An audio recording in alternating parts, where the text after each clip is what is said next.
do, do, do. It is getting the whole thing, isn't it? Yeah, okay. Just making sure. Zoom.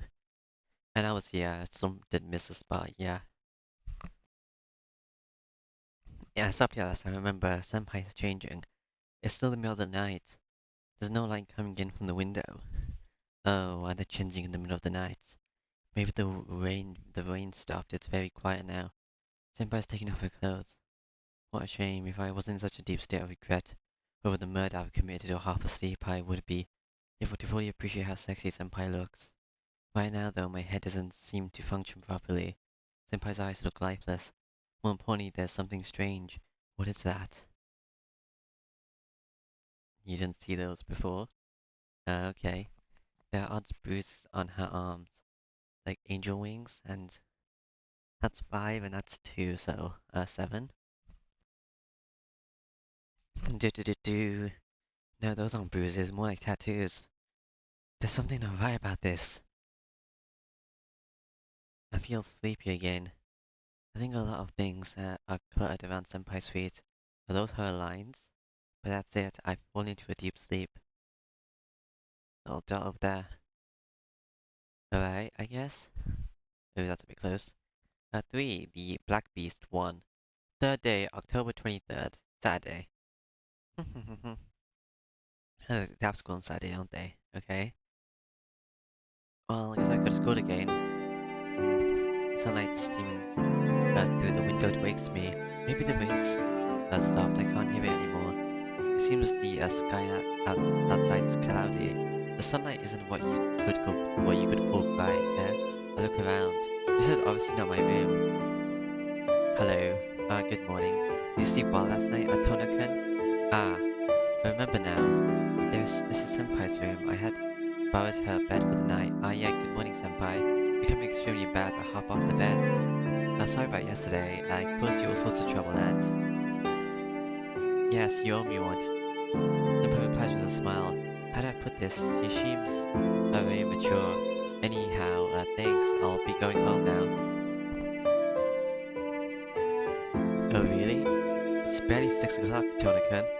Yes, but I didn't get permission to stay the night away from home yesterday, so by hurry back to the mansion, there's no telling what, Akia will say. Ah, your little sister? Well, I've already called her, so it should be okay. Senpai delivers her earth-shattering statement with a casual air. Whoa, what, you called my house, Senpai? Yes, I thought it wouldn't be right if I didn't contact them about you staying over. Is that a problem? What? I'm at a loss for words. Seal Senpai calling my house means a girl has called my house saying Tonakan is staying over at my place. Well, that's well.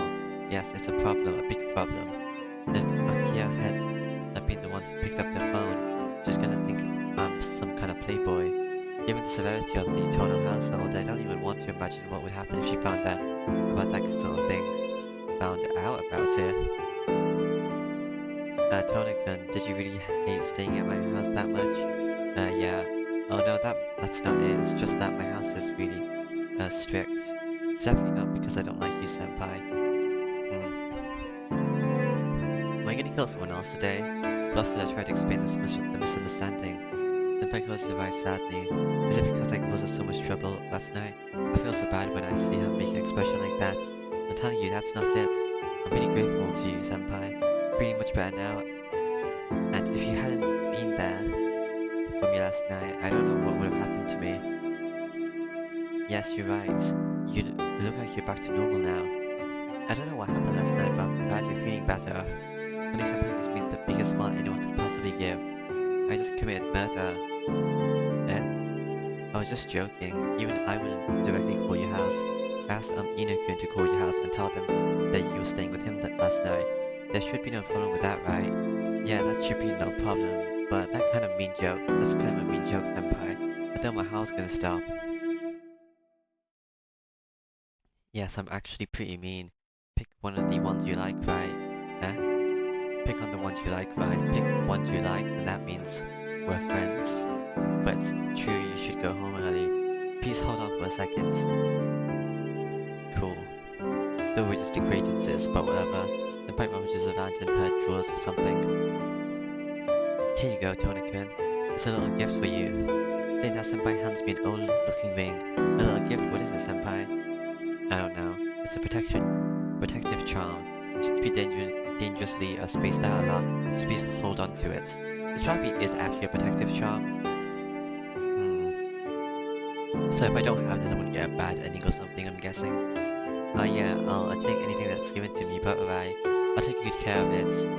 Accepting the ring, I put it in my pocket. Alright, I'll see you at school. Bum bum bum.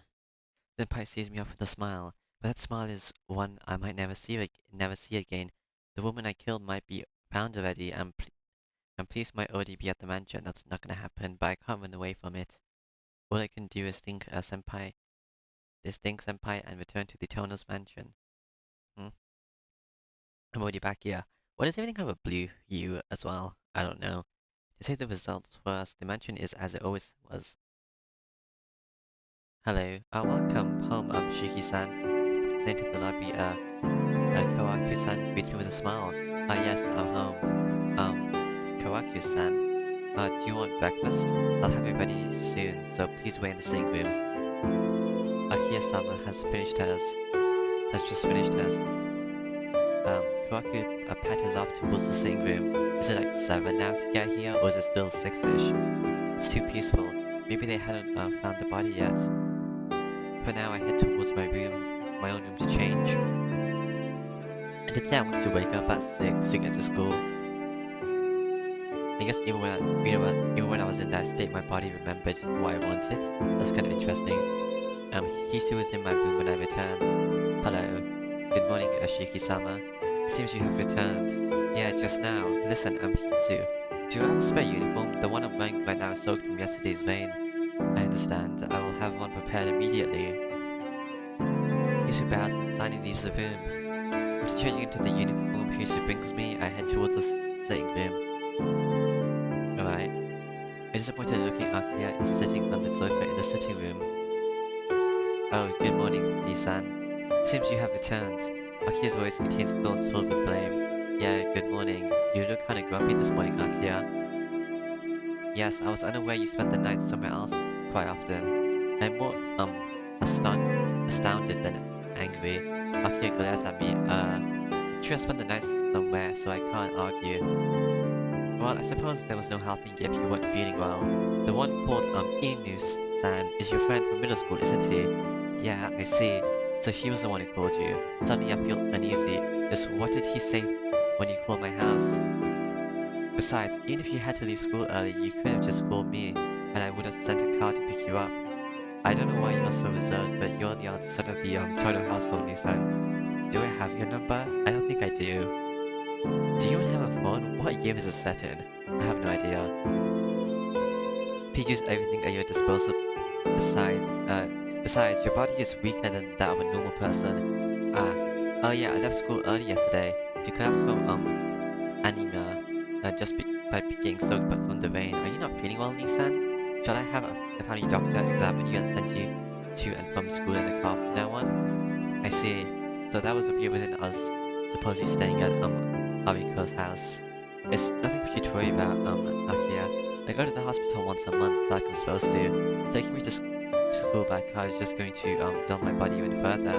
There's no need for you to be that sensitive about my body, though I'm glad you're worried about me.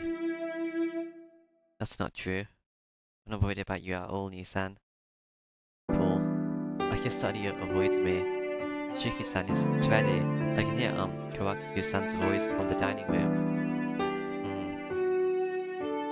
Right, so I'm going to go get some grub. Is the sitting room like a living room? Oh, Nisan, please refrain from talking in such unrefined manner. Akiya shoots me a sharp glare. You're acting normally again. That's how you should be, Akiya. You have to worry about me, so just relax. You're so persistent. I'm not worried about you, Nisan. Akiya quickly looks away. Looking at her with a faint smile, I go to the dining room. Cool. I'm sure there are a lot of new faces there. Hello. Please take care, this is outside. Saying the same thing as she always does, she continues to stare at me. Shiki-sama, what happened to you last night?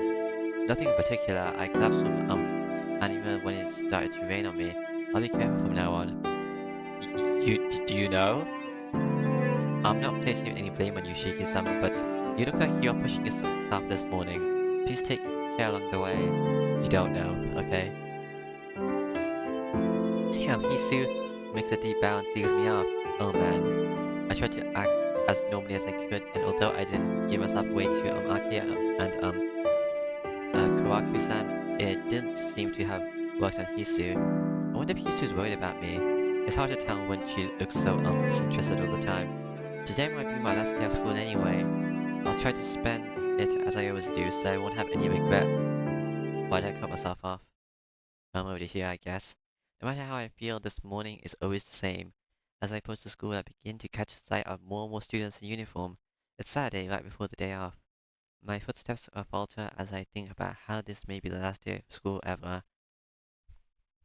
But still, as calmly as I can, I walked along the roads that has become so familiar to me over the past 2 years. It's only a little way to the school once I pass this intersection. The lights turn red and I stop in front of the crosswalk. The school fence is on the side of it. This is a school path. The path is protected by a guardrail. Am I gonna see that girl again? Even now, the students in front of me are heading towards the school gate. There's no one but students from our school on the other side at this time of day. There should be no one but the students. But between the cars rushing by, I can feel like I caught a glimpse of someone in white. No, it's her. Hello. What? She's there. Dressed in white with golden hair down into her shoulders. She has red eyes. Long slender brows and red eyes. Hmm. Why is she sitting on the guardrail? I've seen her only once before, but there's no way I could mistake her for someone else. Maybe there's no benches nearby. But that's impossible! I killed her myself yesterday, cutting her into pieces. She must be an ability user as well. The light turns green. The students around me walk towards the other side.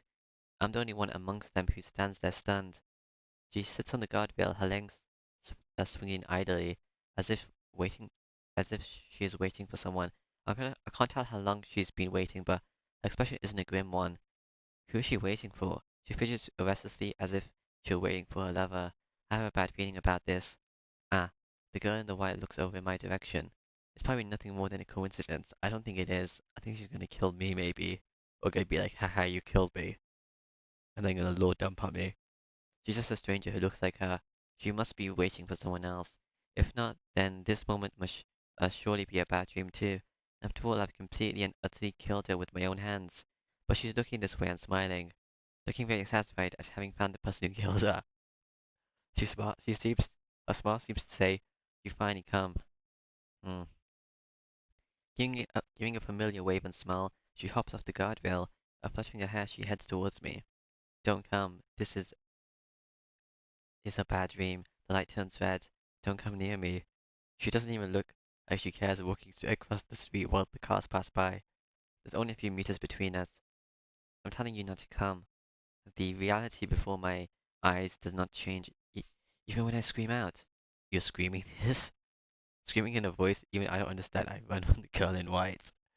Okay. There was a heartbeat. I run. I run with all my strength, with no regards to embarrassment or shame. I blast through the passerbys, running full speed across the asphalt.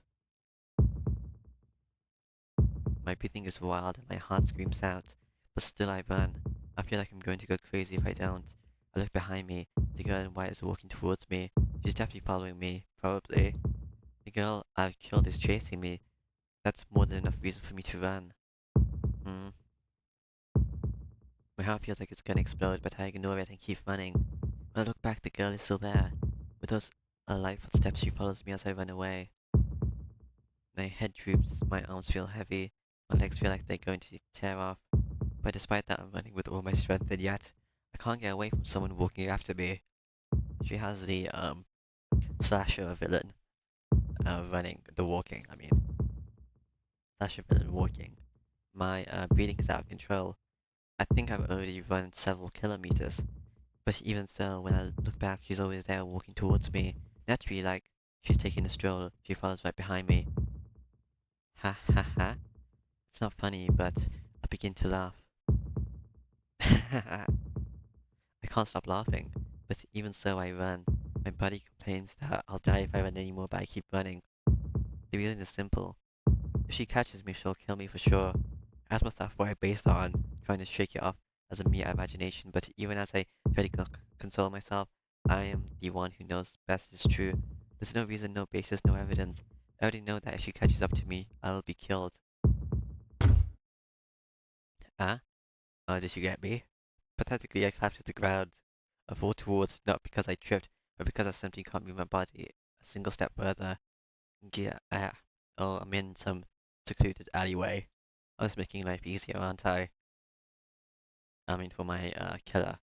Lying there collapsed, I somehow managed to crawl my way to the wall. I tried to pull myself up against the wall, but it's no good.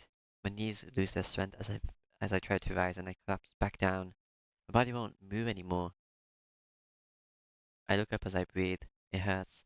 I don't have enough oxygen. I can't think properly because of it. I can't even tell what I'm doing anymore. I don't know why I'm doing this. Why? Why? That is a dead end, isn't it? I don't even know why the girl I've killed is alive.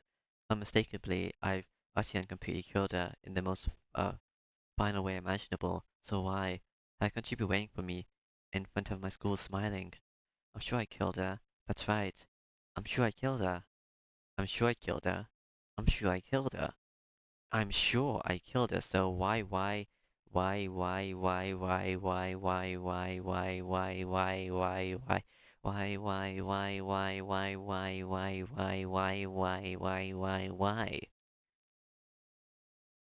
Oh, you don't look that bothered.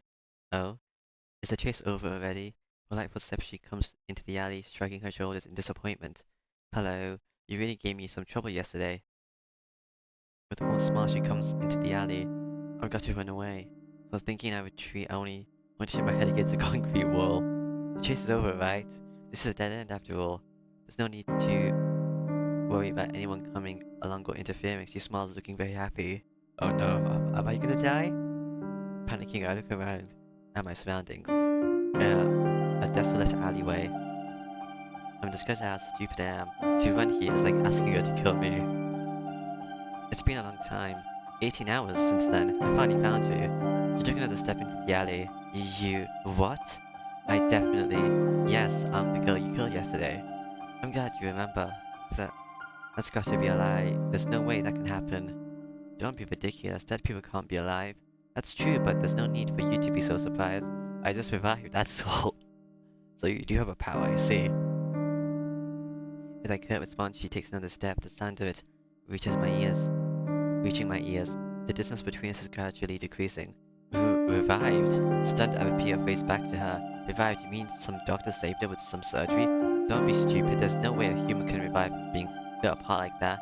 Yeah, then again, I'm not human. Huh? If it wasn't so simple, there's no way I could have misinterpreted them. I'm not human. That's what the girl in front of me said. You're not human? Geez, isn't that obvious? Do you think there's a human being out there who could revive after being cut up into pieces? Other... am I not human? Maybe. There's no way a human like that can exist. Perhaps something like that is just a monster who looks human. Something that revives even when killed. Something that death is irrelevant to. Something that quickly returns to normal and starts moving even after being cut to pieces isn't something you call human.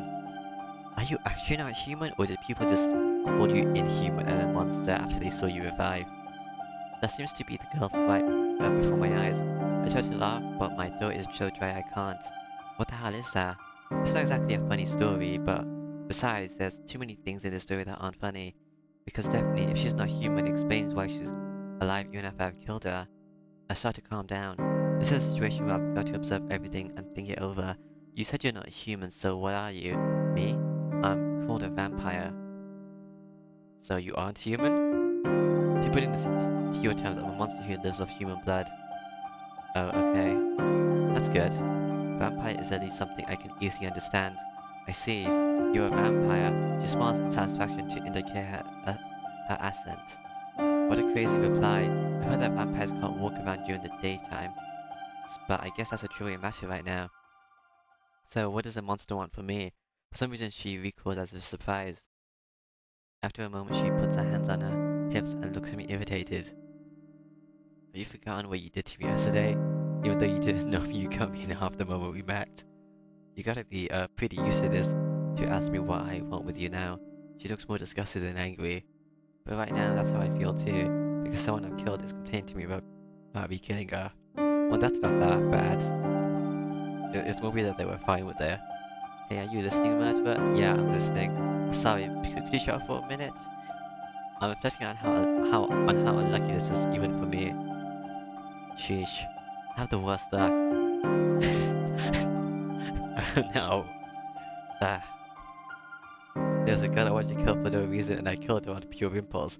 I agonized over it in pure despair and even though I firmly decided to atone for my sins, the one I killed appears out of nowhere and says she isn't even human. What a pain. Haha, I can't help but laugh, but it's not all bad. If the person I killed has come back to life, that means I haven't actually killed anyone, right? But I suppose the fact that I killed someone, but she's still alive, and that's something I should honestly be happy about. Yeah, with that I should be able to go back to my normal living life, a normal school life, just like I did until now. But in exchange, I seem to have been cornered by this strange person, but you might argue that it's a heck of a lot better than becoming a murderer. Okay, I've calmed down. If you got something to say, I'll listen, complain, grudges, anything. Talk all you want. Yeah, I've got a lot of things to say to you, but you're weird. I'm just taking everything in right now. You could say I've built up a resistance to weird stuff like this. I don't think it's of much help in this case, though. Hmm? She stares at me. It isn't malicious, it's strange. I thought that to get back when they got you was one of the common laws of the world. That she should be trying to kill me, but what are you staring at? You're here to take revenge, right? Then, yeah, I'm supposed to kill you back in theory. I'll kill you if you really want me to, but otherwise I'll pass for now. Oh, cool. It's not very effective that way. Effective? What do they mean by that? Are you the serial killer? She stares at me head on. So, are you sorry? Eh? I'm stunned for a moment. The things she says are so out of place. So out of place. How dare you ask for forgiveness after I killed you? I'm asking you if you're sorry for killing me. I'm thinking about forgiving you if you are, you see. Besides, I got the feeling you're a pretty bad liar for a human. Sorry, me? Yep. If you apologize to me, then I'm fine with that. This is unbelievable. What's so unbelievable? Now the person I killed is forgiving me, but her voice sounds so kind. Uh, hey, you have to give an answer when people ask you seriously, you know. Come on, hurry up and answer. We can't get on with things until we make it clear whether or not you're sorry. Hmm.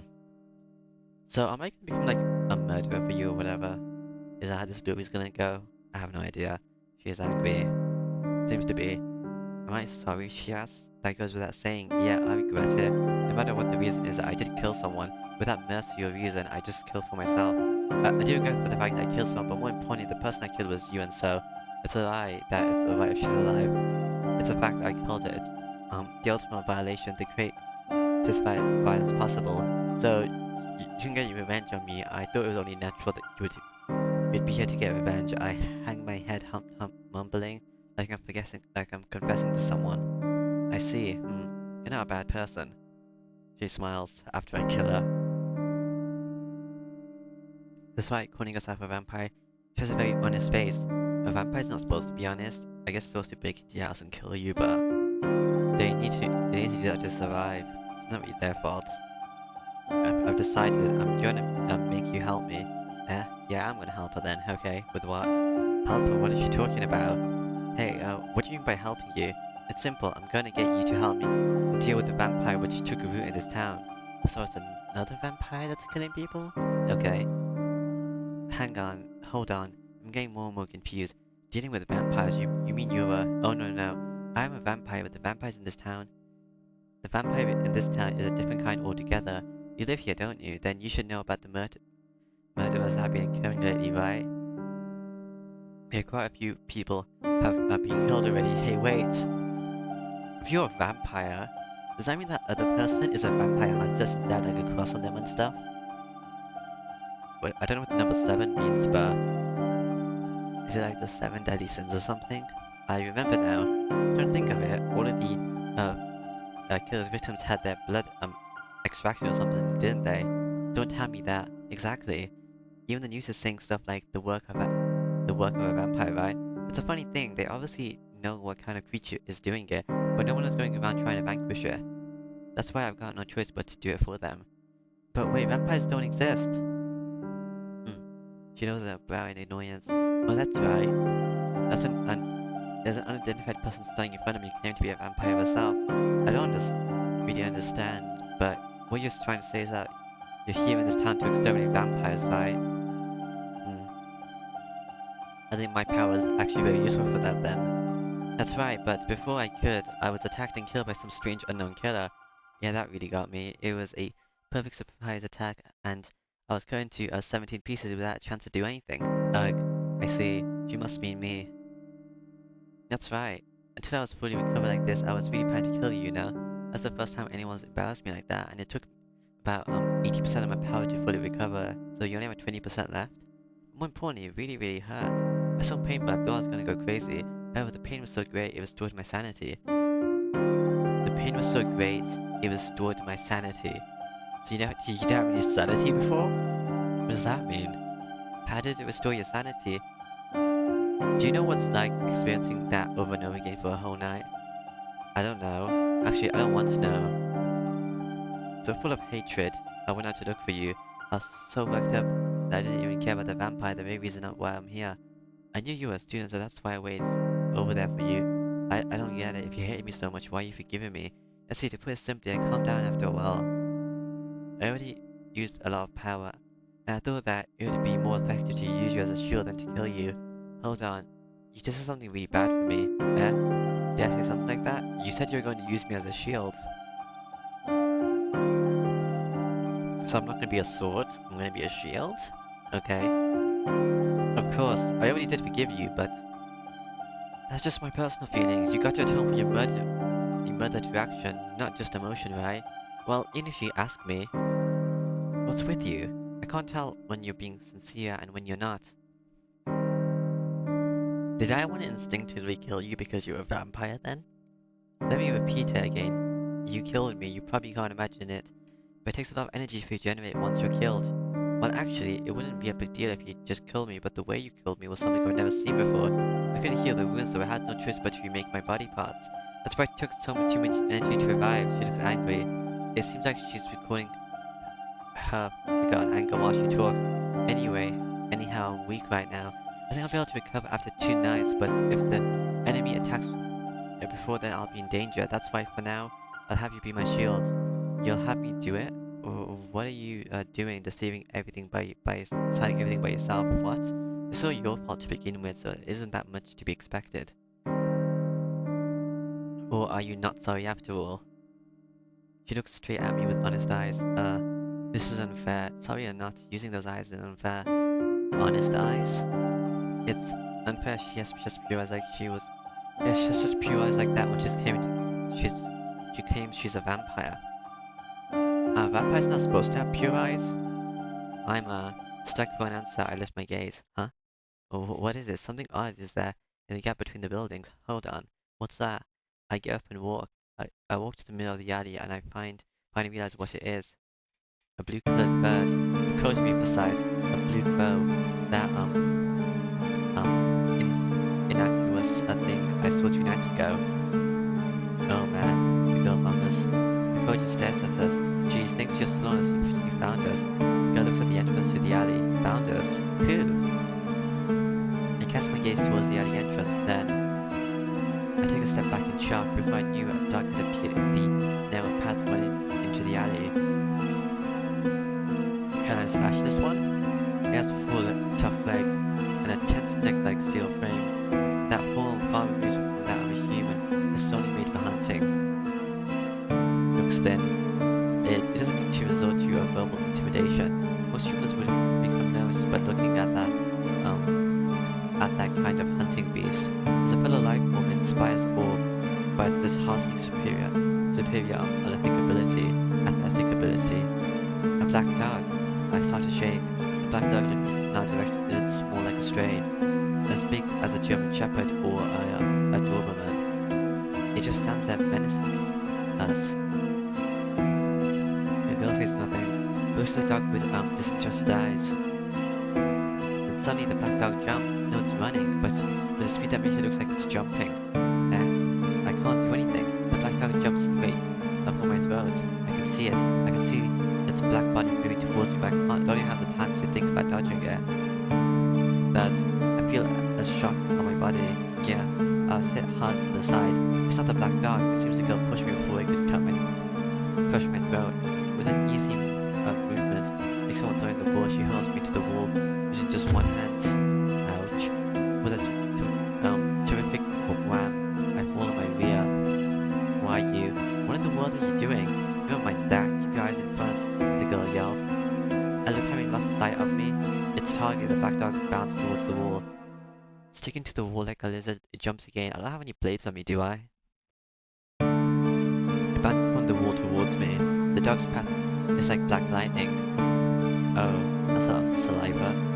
It's too fast, I can't react. The black dog opens its mouth filled with teeth and saliva. This time it clamps down towards my windpipe.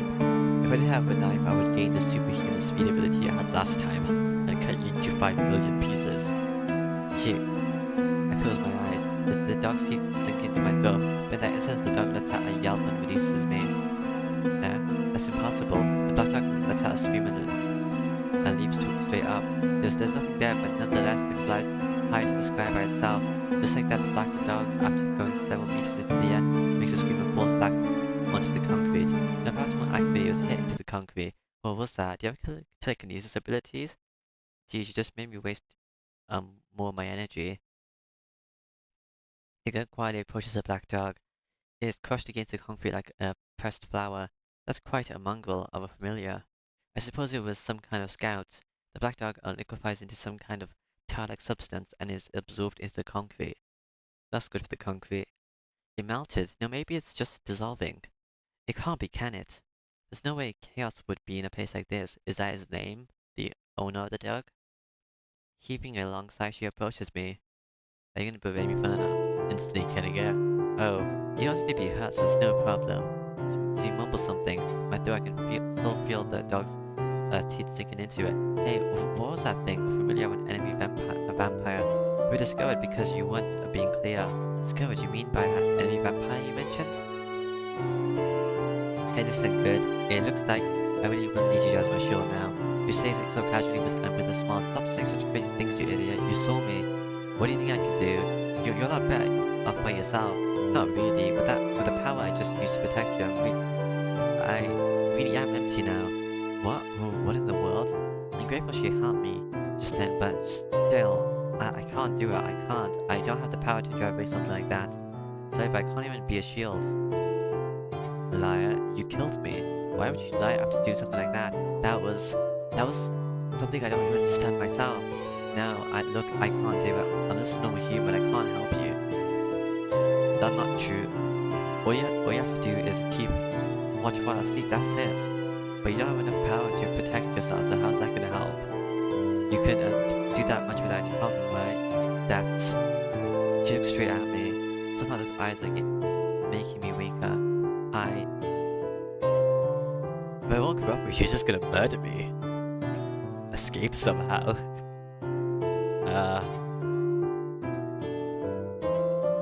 I'll play along for now. Let's save. How many saves are there, by the way? Does this have a scrolling function? Oh, it's just 20, okay. For some reason, I can't decline. I did kill her after all. It's my fault she's weak and has to ask others for help. It is my responsibility. Besides, although I've only known her for a little while, she doesn't seem like a bad person. Is that what you're doing here? So how about it? Can't a human like you cooperate with a vampire like me? Well, that would be the obvious answer, but... This just seems like an engaging plot. More than just talking to my classmates. We're gonna be vampire hunters. Don't look at me with those eyes. Why is it? This makes me feel overcome with guilt and unable to refuse. It's because you murdered them. For no reason. Maybe you murdered them for plot, but I don't think that's it. I think you murdered them because they're a vampire. But you don't feel that way anymore for some reason. Maybe after you kill them once, you get control of yourself. Maybe because you didn't have control of your abilities since you didn't use it in a long time, it took over you. That could also be it. But now that I've gotten myself into this mess, I won't be able to sleep at night. But just a night with responsibilities. Man, I just know I'm going to regret this. So yeah, I think I could probably do it. The enemy's the serial killer, right? As a resident of this town, I'd probably be stuck with some kind of divine punishment if I refuse to help you. Eh? You mean? I'm not gonna be your shield, but if it's just being your lookout, I'll do it. I feel disgusted at how stupid I am as soon as those words are out of my mouth.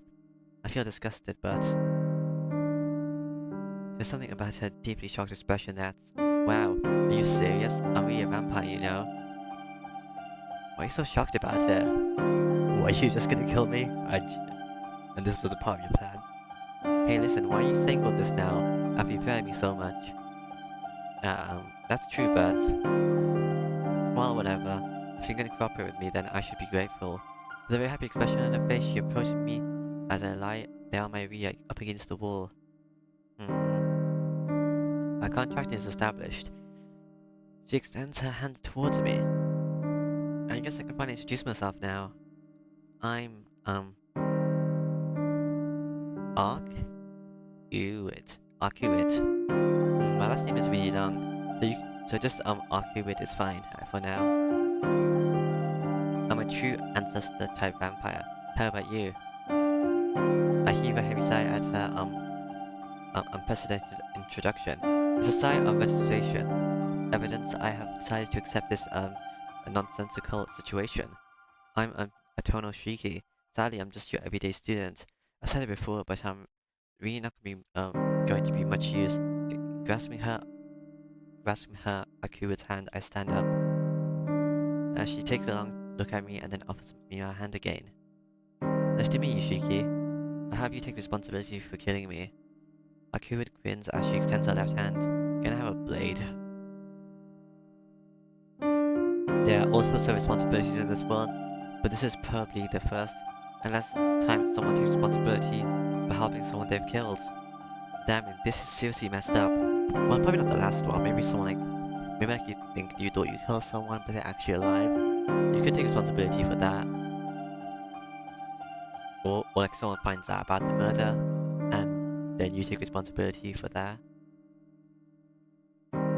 Wait, but this is probably the last first by helping someone they've killed.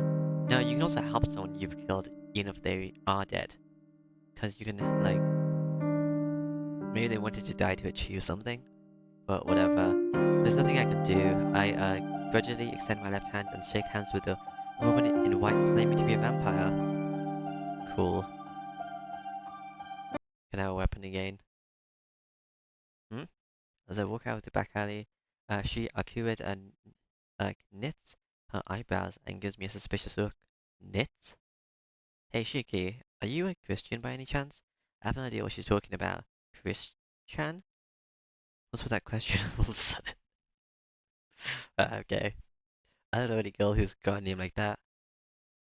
I see. Then I must have misunderstood. After seeming to have made a decision to turn towards the opposite district, then that's what she probably is. Okay, she's gonna be my enemy since I've teamed up with you now. Bye bye. Okay, let's go. We've gotta find a safe place for now. Akuit begins walking. Okay. There's no way I can back out now. Sighing, I follow after her. This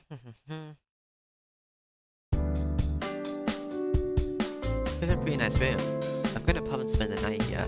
Akuit looks around the hotel room. I got nothing to say for now. You've never done a apartment before? The room has probably already been discovered, so let's hide out here for the night. But you don't have to worry about money. I'm rich, so I'll treat you. Speaking truthfully, Akuit closes the curtains. Oh, I see.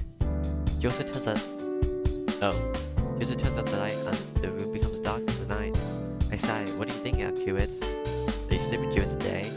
Thinking about all sorts of stuff. And that's not what I mean. I'm asking why you rented the high-class hotel, not a cheap one, and why you rented at the whole top floor. I tried to say this, but I stopped. Right now my job is to guard this so-called vampire, nothing more. I'm not gonna ask any useless questions, no forget it. Do whatever you like. You're weird, Cheek. You're suddenly getting mad and going silent like that. I just don't get you. I need need a blade to use my ability. I don't think I can be trusted with one though, because I'm probably gonna kill you again. Akira lies on the bed, smiling like she's having fun. I'm gonna sleep until the sun sets. You know, if the game gave me a choice, I would also choose to kill you, so... This situation does make sense. You better rest while you have the chance. Vampires don't move about in the daytime, so you'll be on guard for real during the night. Do you realize you just said something that completely contradicts your existence? Oh, it's alright for me. Oh, I guess it's almost my limit. Good night, Shiki. Waking up when the sun sets is because you're a true ancestor or whatever. Hey, like a machine whose powers cut off, Akira would suddenly fall asleep. Ha, she's so defenseless. Right now I could probably run away if I wanted to. You didn't force me to come there after all. I could easily run away right now. I don't have that impulse anymore, but I even killed you once yet. How should I want to fall asleep despite that? Look at Akira's face as she sleeps on the bed.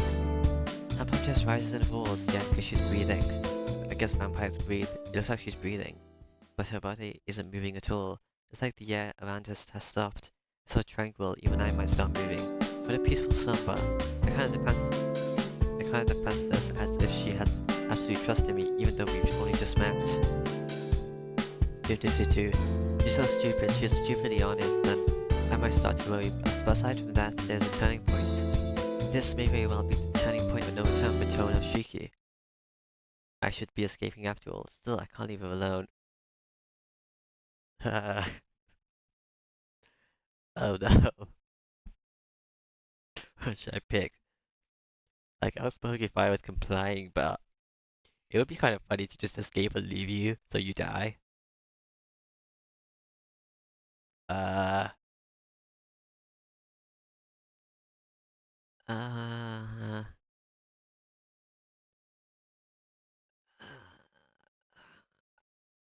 okay, I'll stay. I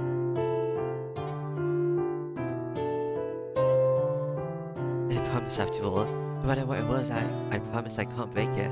Akira is sleeping, her face is a pale white like that of a sick person. Akira said she was weak. She said she was at her limit just a while ago, so I don't think she considered what I would do after she went to sleep. The room is quiet. One the other before the top floor. Since she went to that the whole floor, there are no other guests here. The only sign is Akira's breathing. When I see her like this, she really looks like nightmarishly beautiful. Nightmarishly, okay?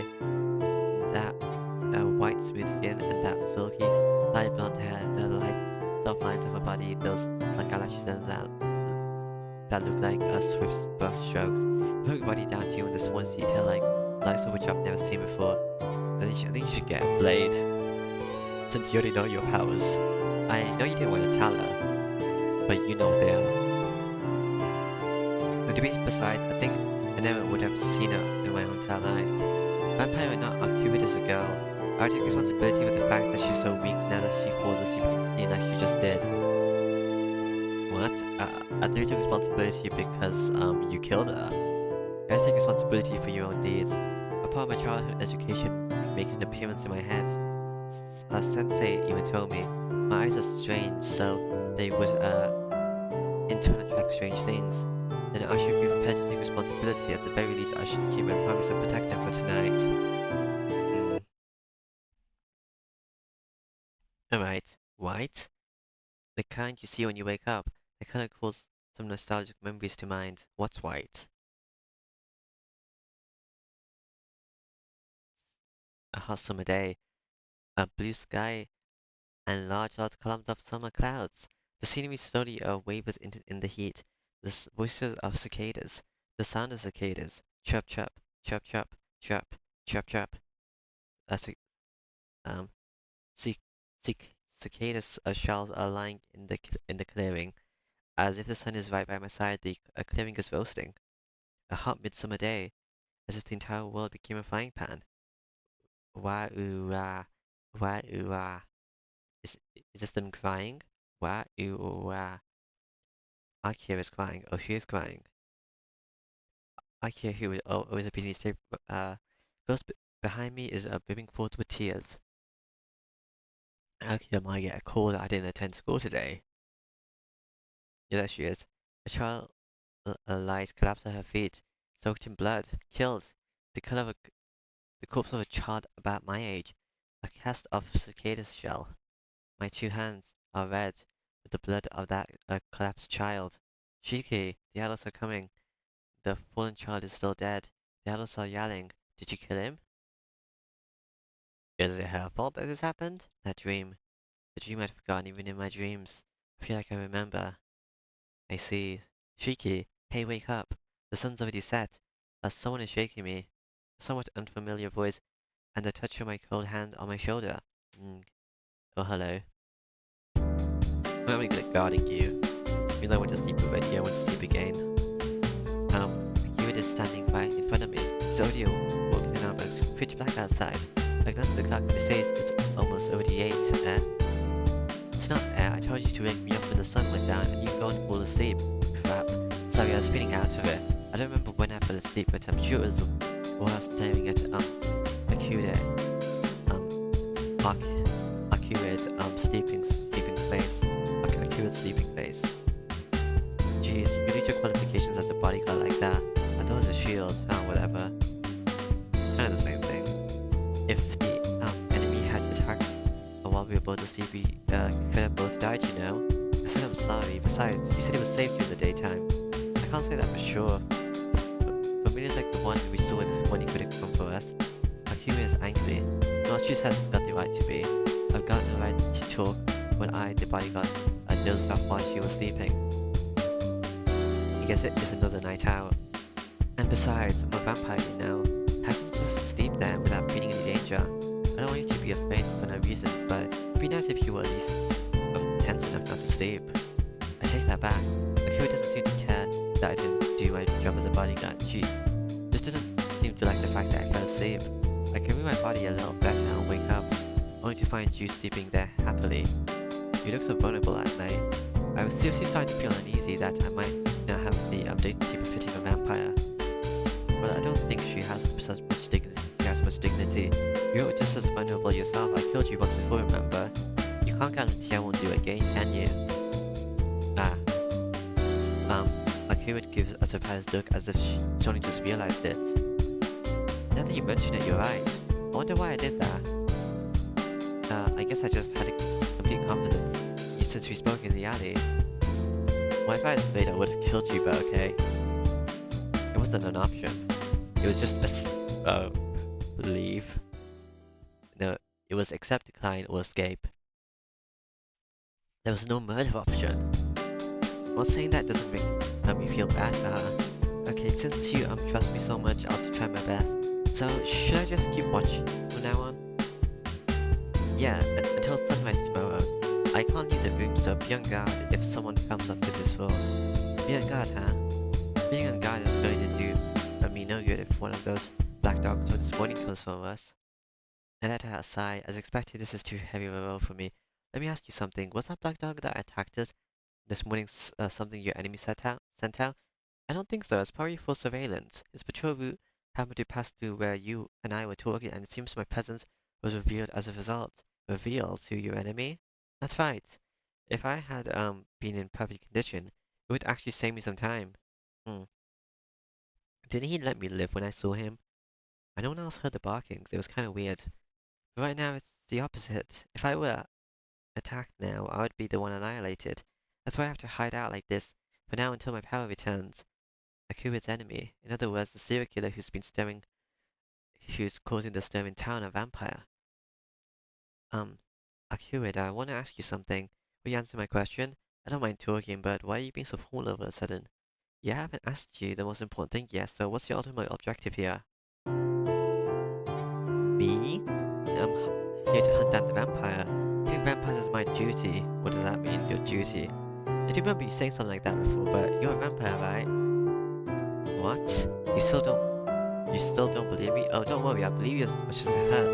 I'm asking why you, a vampire, came to do something as hard as killing other vampires. Oh, you don't like the idea of being same species killing each other? The act of killing... Is that what I did until I realized you're a vampire? Oh, whatever. The act of killing doesn't exactly make my list of favorite things, but she is right. I'm not comfortable with the idea of vampires killing vampires. No, it's just that I can't really imagine something like that happening. Vampires drain the blood of humans, right? So they should be killing humans, not other vampires. Drinking blood and killing are different things.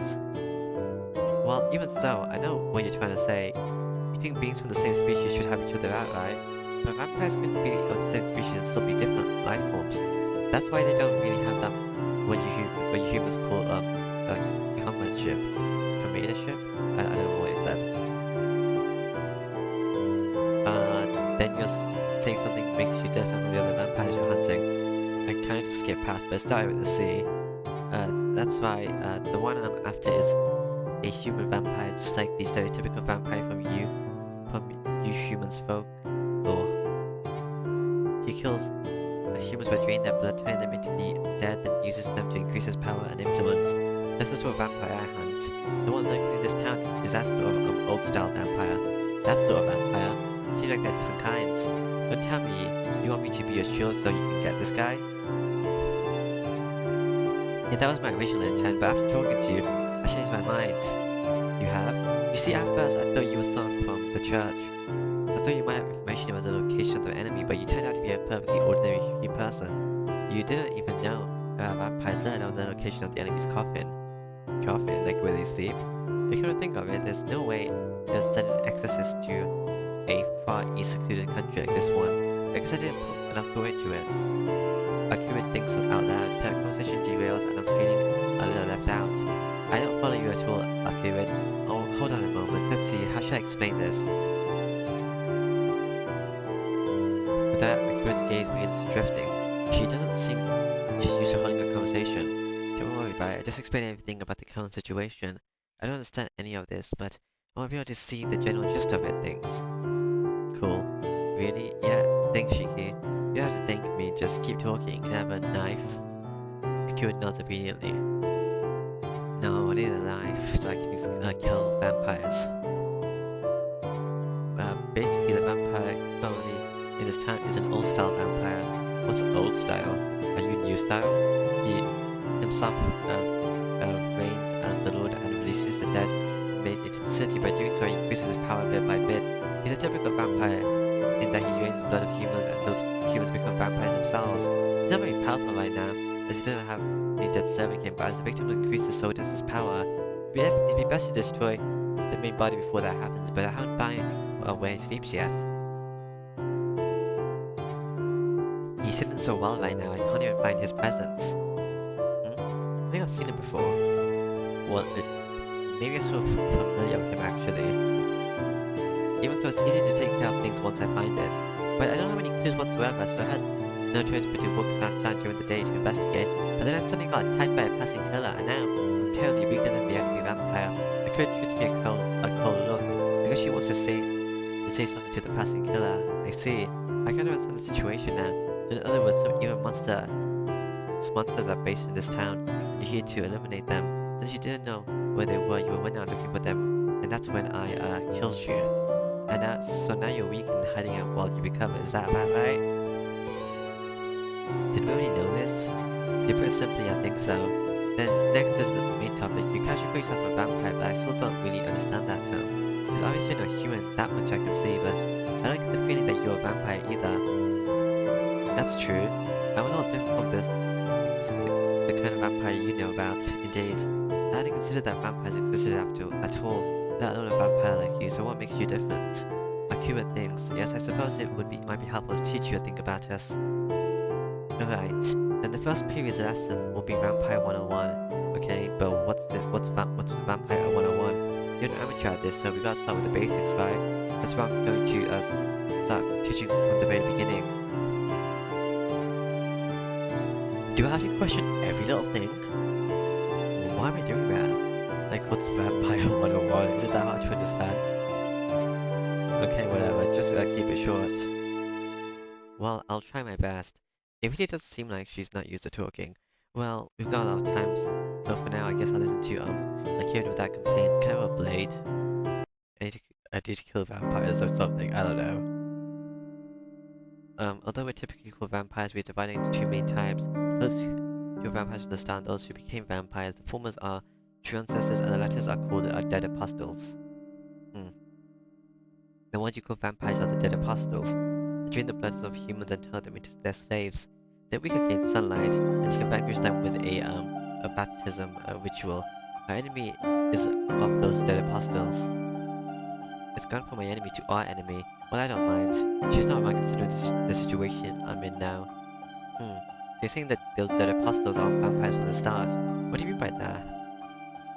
It means they got turned. Dead apostles were once humans. They've attained immortality through magic or had their blood sucked out by one of the true ancestors through magic. This game has a magic. This world has a magic system. Either way, the ones that became vampires become immortal, even though it's imperfect immortality.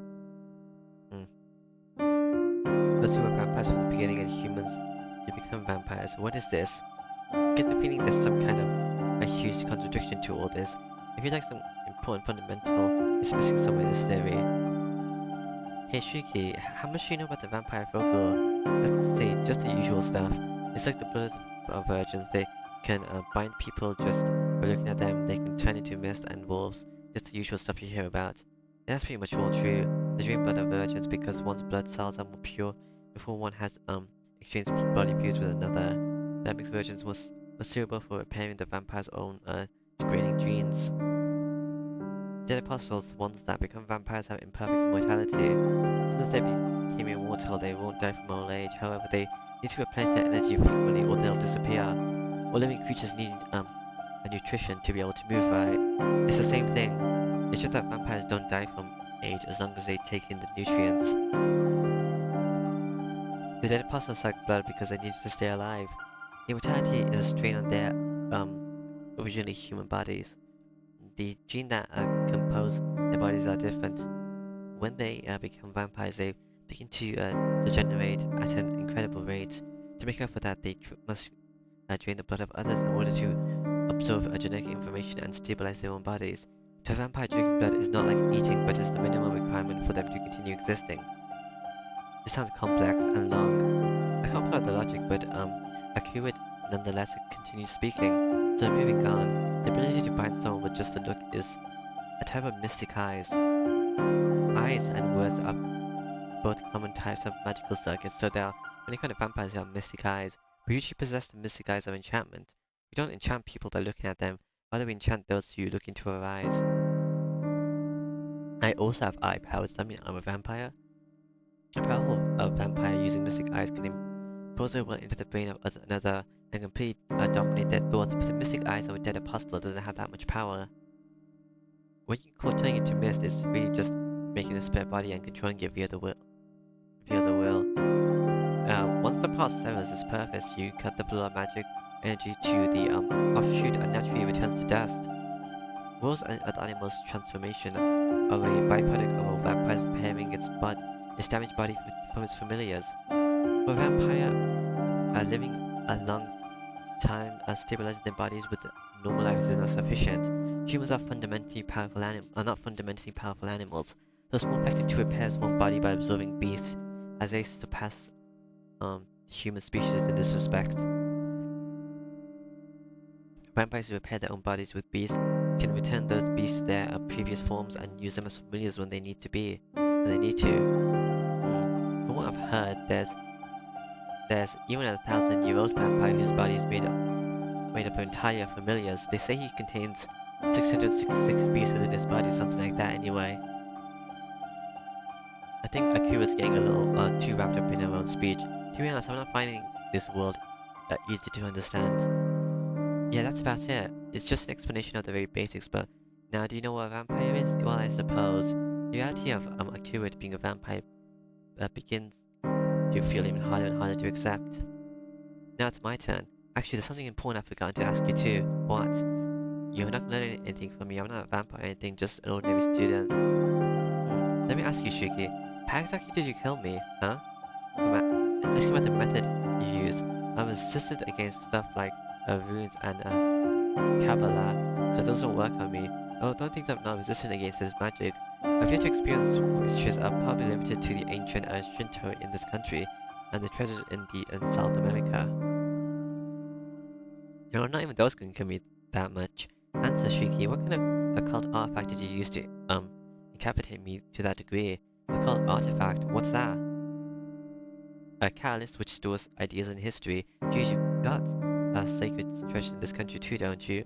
They usually something like staffs and swords, jewels and conceptual weapons that can be used against natural stuff. Come on, Shiki, I think you use a basic knife. Are you sure you're not someone from one of those fields? What fields? I told you I'm just a student. I don't know anything. That's a lie. There's no human who's not even a Magus can hurt me. Are you hiding something from me, Shiki? Akira gives me an angry, cat-like stare. But even if she looks at me like that, I'm not hiding anything. Oh wait. Actually, there is one thing. I'm not sure whether it's relevant, but Akira is still staring at me. It doesn't seem like I'm able to keep quiet about it. Alright, I'll tell you, but how should I put this? I can see those lines that can be used to cut things. Eh? Oh, she's stunned. She should be. Normally, I don't think anyone would believe a story like this. What do you mean? Akira asked in a serious tone. She was not exactly normal. I should have known she would defy my expectations in a good way. I mean, I see these lines where things can be cut. Living things, the ground, anything touchable. It's like black lines, and I can cut things clean. But when I let anything sharp through it, does that mean anything to you? It's convenient to be able to cut steel with a knife and all, but it's not like I can cut it anywhere I like. I can only cut things where I see the lines. And when I cut you, well, you can cut a girl's skin with just a knife, right? Akira's eyes are serious as she glares at me. Those wild eyes that I've seen once before, in case I could stop my breathing. I see. I thought the mystic eyes of a dead perception only existed in fairy tales. Death perception. But I guess there is someone who can use them. A mutated monster like you. What? I don't think a vampire can call me a monster. A monster is a monster. There isn't anyone even amongst us with mystic eyes I can see. The death of things. See the death of things? Akira nods in affirmation with an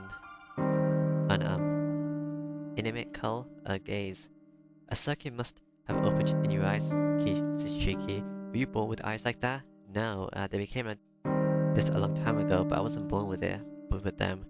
Then you must have had at least one death-near experience at some point, right? What? It's true. 8 years ago I got into an accident when I almost died. Besides, I suspected. You had the latent ability, but that must have been the trigger, the mystic eyes of death perception, huh? Yes, with those you could definitely kill even me. With a small sigh, Akira's eyes returned to normal. Akira, do you know something about those lines? Not to the extent you would, but I do have some information. What you see is the end of all things, the point where things die easily. To put it simply, the time of death for everything in existence. That is death itself. I remember now, that time. When Sensei gave me those glasses, she told me something similar to what Akira said. But there's a subtle difference to what Sensei said and what Akira said. What I'm seeing are only lines and not something as disturbing as death. What are you saying? What I see are just lines where things can be cut. I'm telling you, those lines are the death of the object. Listen, Shiki. Everything in existence has an end. There are differences to when, but it's an end nonetheless. Death does not arrive. It is already contained within the object as its creation, and it's bound to happen someday. This is what is called the pinnacle of causality. You've heard of that before, right? As long as something has an origin, it must have an end. When it will end is a term from its beginning. That's its so-called term of death. So as it already exists from the beginning, it's not impossible for one to see it with their eyes, given that they can comprehend concepts of time of death, and they have the appropriate circuit in their brain and eyes. That's the truth behind those lines you see. This is nothing more than the general concept, but if I were to theorize, I would say that they are the weakest parts of the joints between the molecules and something, or perhaps a pre-designed switch with the genetic makeup that activates the death of the object. Pre-designated switch. Oh, but that doesn't really make much sense. I can't see them, so I can't say for sure, but the lines aren't all you can see, are they? I would think there would be points more than lines. Ah, that's right. When I first saw Akira, when I wasn't myself, I took off my glasses, I could see the usual scribbles and black marks where the scribbles seemed to flow from. It only happened that one time, but definitely I saw black points. There were several on your body, and the black lines overflowed together, joining them together. If I had to make an analogy, I would say they were like blood vessels. I see. The lines where things die easily and death itself. I'm surprised you stayed alive up until now like this. You must have a very tranquil heart, Shiki. Akira says this philosophically. In my own way, I understand what she's saying, but I don't want to believe any of it. What? There's no way that sort of thing exists, let alone me being able to see it. Well, you are seeing it. Usually when you cut a living thing being's neck, they die. This means it stops because you cut it. Conversely, you can say that if you can't cut something's neck, it won't die. This is about me, so just consider it an exception. But in your case, you can ignore the cause, even against that which is immune to all external factors you kill first. What is killed then becomes dead. It's not that it's not because you cut it, but in your case, you stop the object, and as a result, it is cut. See? What else can I call? What else can I call you but a monster? You may just call them lines along which something can be cut, but those eyes are more special than those possessed by any other user of supernatural power in history. You Shiki have the eyes that can kill anything, just like death itself. Cool. Well, I lost for words. If that really is what I see, just like Akira is saying, those black lines really are the time of death of all things, and everything around me is filled with death. So what? If it's all as you say, I should be able to kill even you. Really? Then let's try it. Akira opens the curtains. The lights are off. The only illumination is the faint moonlight coming in through the window. Come on, it's alright. Try it seriously. Oh wait, could it be that you can't see them with your glasses on? Are you sure about this? I take off my glasses. Only see the lines, of course. At the same time, the room begins to arrive with the black lines. Outside the window, the moon is white.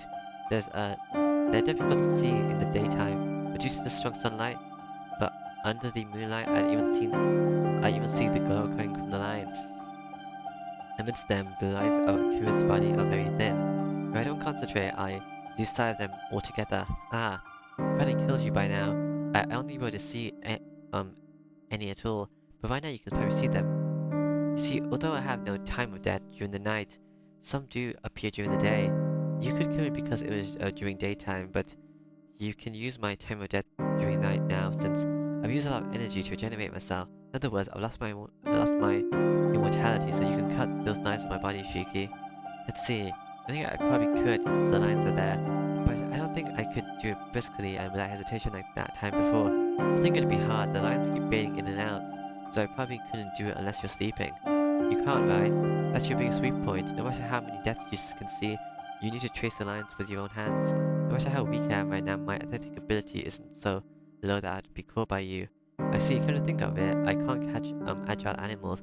That means I can't touch their bodies. In other words, even if I can see its lines, I can't kill anything that moves. Ow. I feel a stab of pain run through my hand. Looking at the lines gave me a headache, just like it did when I was a child. I put my glasses and the world returns to normal. The blue's gone. Like you were just staring intently at me. What? Is there something else? No, it's not. That's not it. You can't see the lines if you put the glasses on. Yeah, I got them from someone a long time ago. My eyes first became like this. I'm only using the lenses now, but thanks to them, I can lead a normal life. Yes, I see. No matter how strong a mind you may have, your only choice when faced with death all the time would be to put out your eyes or go mad. Saying that, Akira comes closer. Hey, can I take a look at them? No, these glasses these are important to me. I'm not handing them over to you. Come on, I'm not gonna break them. I'm just gonna look at them. Akira creeps closer. I get the feeling she won't be adverse to getting them by force. I've also got a bad feeling about this.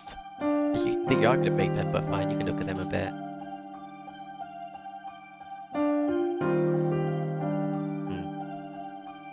Hmm. Actually, this is an okay time to stop now, I think. Alright. Bum bum bum bum bum bum bum bum bum bum bum.